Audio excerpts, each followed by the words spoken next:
Bonjour et bienvenue dans ce 26e épisode de Divergence sur GPTV. Eh bien, un épisode aujourd'hui, vous le voyez, avec mes compagnons de podcast, Fabrice Sorlin, Xavier Moreau. Bonjour messieurs, comment allez-vous?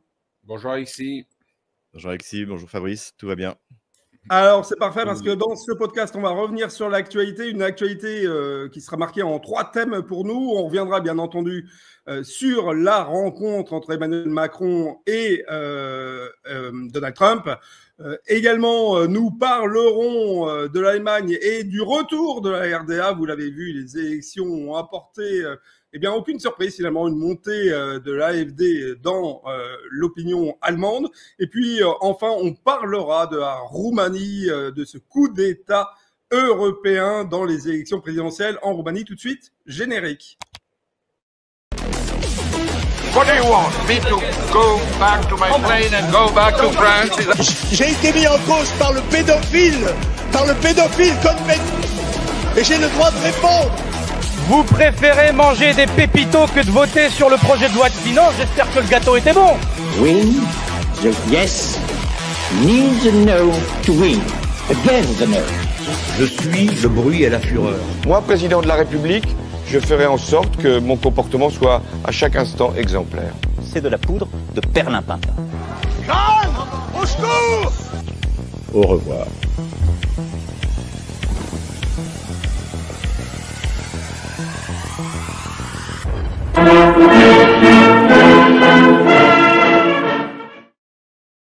Eh bien voilà, on démarre cette émission juste avant de démarrer avec ce premier thème d'actualité.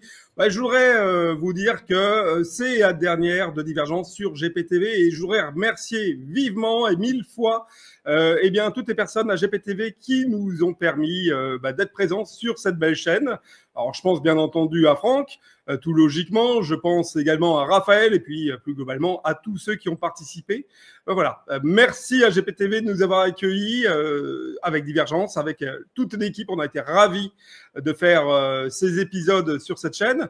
Et puis, on se retrouvera donc par la suite pour d'autres Divergences sur d'autres horizons. Voilà. Deuxième petit message également, dans le Divergence 25, on avait lancé en ligne un sondage sur notre chaîne Telegram. Je vous avais promis de vous donner les réponses, mais bien, je vais tenir promesse. Le sondage était: faut-il continuer à voter RN comme vote d'opposition? Et bien là, les réponses ont été très très nombreuses d'ailleurs et extrêmement claires. 90% a dit non, il faut voter pour un autre parti d'opposition. 5% uniquement a considéré que oui, c'est le parti d'opposition naturelle. Et puis 5% ne savaient pas se prononcer sur la question. Bon, voilà, pas de surprise, messieurs, finalement. Et pourtant, j'ai pas voté. Mais c'est pas bien. Alors déjà, c'est pas bien. Alors, on va lancer ce premier thème d'actualité. On va revenir dans l'ordre chronologique, finalement, sur l'élection qui s'est déroulée en Allemagne. On l'a vu, l'AfD a pris la deuxième force, la deuxième place dans la politique allemande. Et Fabrice, notamment, tu diffusais dimanche dernier une carte qui était extrêmement intéressante, qui montrait que finalement, c'était toute l'Europe de l'Est, quasiment, à part rare exception, qui avait voté majoritairement pour l'AfD. L'Allemagne de l'Est. L'Allemagne de l'Est. Je ne sais pas ce que j'ai dit. Tu as dit l'Europe de l'Est. L'Europe de l'Est, j'anticipe, oui, pardon. L'Allemagne de l'Est, effectivement. Ceci étant, c'est pas un mauvais lapsus parce que on peut voir qu'effectivement, la plupart des pays qui aujourd'hui sont des pays qui sont redevenus souverains, sont des pays qui se trouvent en Europe de l'Est. Ouais. Effectivement, en Allemagne, l'Allemagne de l'Est, l'ancienne RDA a voté majoritairement, très majoritairement AfD. Mais quand on regarde aujourd'hui ce qui se passe en Roumanie, quand on regarde ce qui se passe en Hongrie, quand on regarde ce qui se passe en Slovaquie, voilà, tous ces pays qui sont des pays qui sont redevenus souverains, qui sont redevenus patriotes, sont des pays qui se trouvent en Europe de l'Est et qui étaient des pays sous influence de l'URSS à l'époque. Donc c'est quand même intéressant de le noter. C'est vrai, tu l'as dit Alexis, une percée historique de l'AfD avec, je crois, un petit peu plus de 20%. C'est jamais arrivé dans l'histoire de ce parti. Mais il faut mettre ça en en parallèle avec les résultats très mauvais du parti de Scholz, qui lui a perdu, je crois, plus d'un tiers des voix qu'il avait fait en 2021. Et ça, c'est absolument énorme et ça en dit long sur la mentalité des Allemands qui aujourd'hui en fait sont extrêmement mécontents du fait que l'économie allemande est en train de s'effondrer pour deux raisons. La première raison, on la connaît tous, c'est l'arrêt de l'énergie, ou plutôt du flux des énergies bon marché qui venaient de Russie à cause de l'attentat terroriste sur le Nord Stream, mais aussi sur la fermeture des centrales nucléaires. Et aujourd'hui, en fait, les Allemands se rendent bien compte qu'il y a un gros problème. Et si je pense sincèrement que si l'AfD n'a pas fait plus que 20%, c'est aussi parce que le parti qui a remporté les élections, à savoir, c'est comment s'appelle c'est le CDU, CDU, et je crois qu'il a fait 28%. Son responsable a fait une campagne très à droite aussi, mais à la Sarkozy, c'est-à-dire qu'il a commencé par se prononcer contre l'arrivée massive des migrants, contre le soutien d'une politique, on va dire, traditionnelle par rapport à l'idéologie LGBT, à l'avortement, etc. À peine il a été élu, dès le lendemain, il a dit qu'il était hors de question de fermer les frontières. Et je pense que comme il nous a fait une Sarkozy, c'est-à-dire comme à l'époque, le faux dur qui utilise des propos, une rhétorique très à droite sur fermeture des frontières, sur l'immigration, etc. Tu penses au Karcher? Après, voilà, je pense au Karcher, entre autres. Et donc, je pense qu'en réalité, l'AfD est à bien plus que 20% en Allemagne. L'avenir nous le dira. Maintenant, ça va être compliqué pour le gouvernement actuel, le nouveau gouvernement, de trouver une coalition. Mais je pense que Xavier l'avait bien analysé depuis longtemps. Si quelque chose se passe en Europe de l'Ouest, ce sera en Allemagne que ça va se passer. Alors, justement, Xavier, Fabrice en a parlé, une campagne de la part du parti de droite traditionnel, on va dire, très à droite. Mais ceci étant, en tout cas, ils ont véhiculé le fait qu'ils ne refusaient toute alliance, notamment avec l'AfD et avec les partis dits, entre guillemets, d'extrême droite. Je déteste ce terme-là parce que je trouve qu'il qualifie pas du tout. Mais en tout cas, une fermeture de débat ou en tout cas une fin de non-recevoir pour une éventuelle, je dirais, coalition ou un gouvernement de coalition. Disons que oui, ce qu'il faut bien comprendre, c'est que on va avoir une coalition comme prévu entre l'AfD, entre la CDU-CSU et le SPD, c'est-à-dire les sociodémocrates de Olaf Scholz. Même si Olaf Scholz a dit qu'il se retirait s'il échouait. On a donc la coalition qui a gouverné l'Allemagne jusqu'en 2021, puisque c'était celle qu'on avait à l'époque d'Angela Merkel. Et je pense que c'est aussi pour ça que Friedrich Merz fait un 180 degrés dont il a la spécialité, c'est que pour faire une coalition avec le SPD, il doit montrer qu'il est bien à gauche, notamment sur les questions migratoires. Donc ça explique ça. Ensuite, on l'a vu également l'année dernière, puisqu'il y a eu des élections dans les Länder. L'Allemagne, c'est une fédération, et donc les entités fédérales s'appellent des Länder. Et on a vu au moment notamment de l'élection du Land de Saxe, qui était remporté par un représentant de la CDU, où à ce moment-là, Friedrich Merz, pour le soutenir, a tenu un discours quasiment qui était celui de l'AfD. C'est-à-dire que non, on ne livrera pas l'État russe à l'Ukraine, l'Ukraine a perdu la guerre, etc. etc.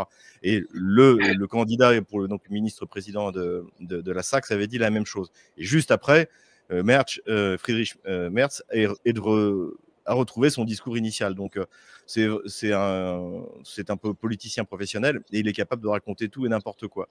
Cela dit, comme l'a très bien souligné Fabrice, il y a une réalité industrielle, une réalité économique de l'Allemagne qui est en récession depuis 2 ans et il va bien falloir prendre des décisions. Et ce qui est important aussi par rapport aux Länder, c'est que effectivement l'AfD c'est 20% au global sur le pays. Mais dans la partie est de l'Allemagne, c'est le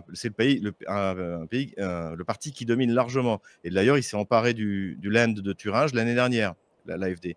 Et encore une fois, la CDU a pu sauver la Saxe parce qu'ils ont tenu le discours de l'AfD.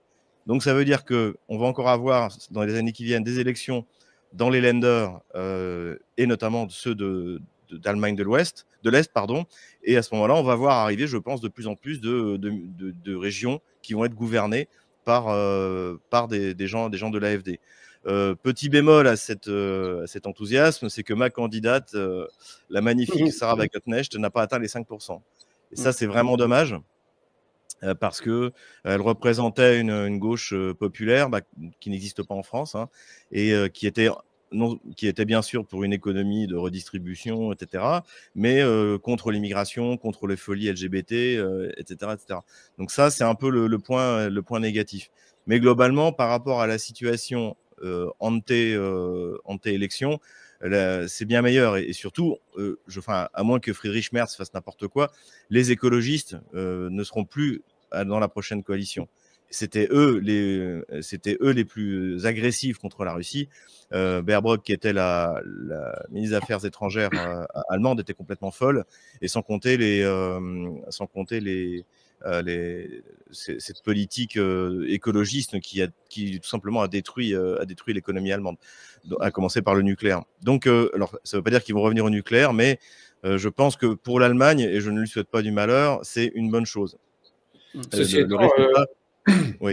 Friedrich Merz est quand même aussi très anti-russe et très pro-Ukraine. On se souvient quand même que plusieurs fois, qu'il a poussé énormément. D'ailleurs, c'est même Scholz qui l'a contré. Mais lui, il est pour la livraison des missiles Taurus en Ukraine. Donc, avec ou sans les Verts, on va voir un peu ce qu'il va donner. Alors après, il y a aussi ce qui est valable, pardonnez-moi, ce qui est valable dans un sens est valable dans l'autre. C'est-à-dire que quand on est en campagne électorale, on dit un peu tout et n'importe quoi. En tout cas, les dirigeants européens, on est habitués avec ces rhétoriques qui vont dans un sens ou dans l'autre en fonction du sens du vent. Une fois qu'on est aux commandes, c'est un petit peu différent. Mais il a quand même utilisé de nombreuses fois des propos très anti-russes et très pro-ukrainiens, avec à chaque fois cette rhétorique guerrière de volonté d'envoyer les missiles Taurus en Ukraine. Donc, c'est pas rassurant non plus, pardon. Alors, moi, je voudrais rebondir là-dessus. Je suis tout à fait d'accord avec Fabrice. La seule chose, c'est que maintenant, Friedrich Merz, c'est un mec de BlackRock. Hein. Donc, en fait, de BlackRock, pardon. Donc, en fait, c'est un type de la CIA. Mais le problème, c'est que maintenant, c'est un poulet sans tête qui continue à courir. Parce qu'en fait, il n'a plus de patron. Et si vraiment Trump et Musk, notamment, ou Vance, qui soutiennent quasiment ouvertement l'AfD, décident de lui mettre un petit coup de pression, il va se mettre aux ordres. Et quant au Taurus, c'est quand même plus de la vantardise que de la réalité, puisqu'il y a des Taurus en Allemagne, mais c'est les stocks vraiment limite de l'armée allemande. Ils sont plus produits. Si jamais l'Allemagne voulait en livrer, il devrait s'en mettre à en produire et il serait là qu'en 2026. À mon avis, ce sera trop tard. Enfin, l'avenir nous le dira. Donc, voilà. Il y a aussi un dernier aspect sur l'AfD. Il faut voir qu'il y a quelque chose dans l'AfD, c'est que c'est une constellation quand même d'idées différentes. Vous avez par exemple Maximilien Krah, qui est la tête de liste aux européennes, qui est un catholique traditionnaliste. Et puis vous avez Alice Weidel, qui était donc la candidate à la chancellerie, qui est une lesbienne qui est mariée avec une hindoue, là j'ai vu. Donc voilà, l'AfD pour moi c'est un peu un mystère. Ce qu'il y a à l'intérieur, il faudra demander à des spécialistes comme Édouard Husson de nous éclairer, mais c'est voilà. Et enfin, dernière considération, ce qui est intéressant, c'est le fait que finalement c'est l'Allemagne de l'Est qui tient bon, donc sur des programmes qui sont anti-LGBT, qui sont pour avoir de bonnes relations avec la Russie. Et moi, j'attribue ça au militarisme du communisme. C'est qu'en fait, les vertus du militarisme, entre guillemets, ça a été l'absence de perte de virilité de ces populations-là. Et on le voit dans toute l'Europe de l'Est. Alors maintenant, les pays baltes, ils ont été transformés par l'Union européenne, mais globalement, on voit très bien que le communisme a finalement laissé, on va dire, une espèce de bons souvenirs dans pas mal de pays. Il y a une nostalgie, j'en ai parlé avec des Allemands de l'Est. Ils préféraient, sous plusieurs aspects, leur vie sous l'Allemagne de l'Est. Et également, donc, cette vertu, en fait, c'est le fait d'avoir des pays militarisés dans la perspective d'une grande guerre. Ça a préservé tous ces pays d'Europe de l'Est de la LGBTisation de la société. Voilà ce que je voulais dire. Alors, petite dernière question, messieurs, pour qu'on clôture ce premier thème. Xavier, tu l'avais dit d'ailleurs dans un épisode précédent qu'on avait tourné sur la question du vote en Allemagne. Tu n'étais pas optimiste sur le fait qu'effectivement l'AfD puisse l'emporter lors de cette élection, mais est-ce que l'on peut espérer que l'AfD prenne le pouvoir en Allemagne lors des prochaines élections ou alors, est-ce qu'on peut être optimiste ou finalement ça va rester un parti qui a peut-être atteint son seuil ou son plafond limite autour de 20%, 25% et qui ira pas plus loin? Est-ce que l'un de vous deux... Je pense que l'AfD peut aller plus loin. Je pense que il a l'avenir devant lui. En plus, contrairement au RN dont on parlait, finalement, il fait pas de concessions sur aucun domaine. Donc ça, c'est quand même une bonne chose. C'est pas un parti. Je vais être méchant avec le RN une fois de plus, mais quand on regarde le niveau général, c'est extrêmement bas. Il n'y a pas de gens compétents, il n'y a pas de gens issus du monde il y a quelques députés, hein, mais la plupart des cadres vraiment responsables n'ont quasiment jamais travaillé de leur vie. On voit par exemple le responsable de la politique étrangère, donc c'est un député européen, Thionnet. Il était ancien assistant parlementaire, donc en fait ils recrutent à l'intérieur de leur petite mafia locale, et finalement quand on les écoute parler, on se dit mais qu'est-ce que c'est que ça, qu'est-ce que c'est que ce niveau?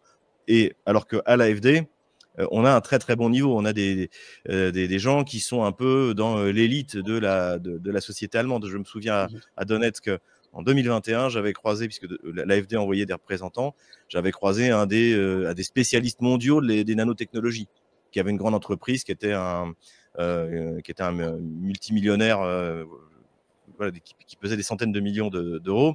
Et donc, lui, il était dans l'AfD. Donc, l'AfD a su attirer, exactement comme Trump avec Musk, il a su attirer des gagnants. Alors que le RN, en fait, c'est un parti pour les losers.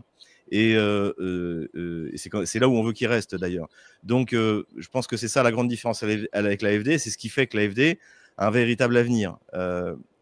Parce qu'encore une fois, il réussit à la fois à rassembler les classes populaires qui en aura le bol de l'immigration, mais en même temps, des grands acteurs de la vie économique allemande. Même Alice Weidel, en soi, on voit que, même si j'aime pas ses choix de vie personnelle, mais qu'elle ne revendique pas d'ailleurs, elle n'est pas du tout militante LGBT. Hein, en gros, elle est vraiment, c'est une femme brillante. Il suffit de l'écouter parler, comme l'était d'ailleurs il est toujours Sarah Wagenknecht.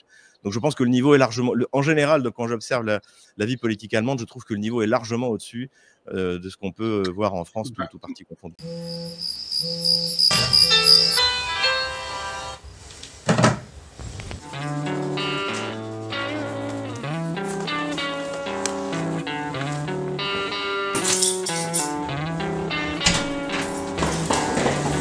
Malgré la routine de la vie quotidienne, on peut trouver un autre univers dans la lecture. Un livre est une amitié, comme disait Proust.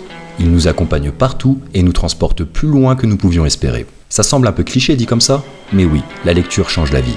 C'est pourquoi avec Géopolitique Profonde, on vous propose notre revue mensuelle.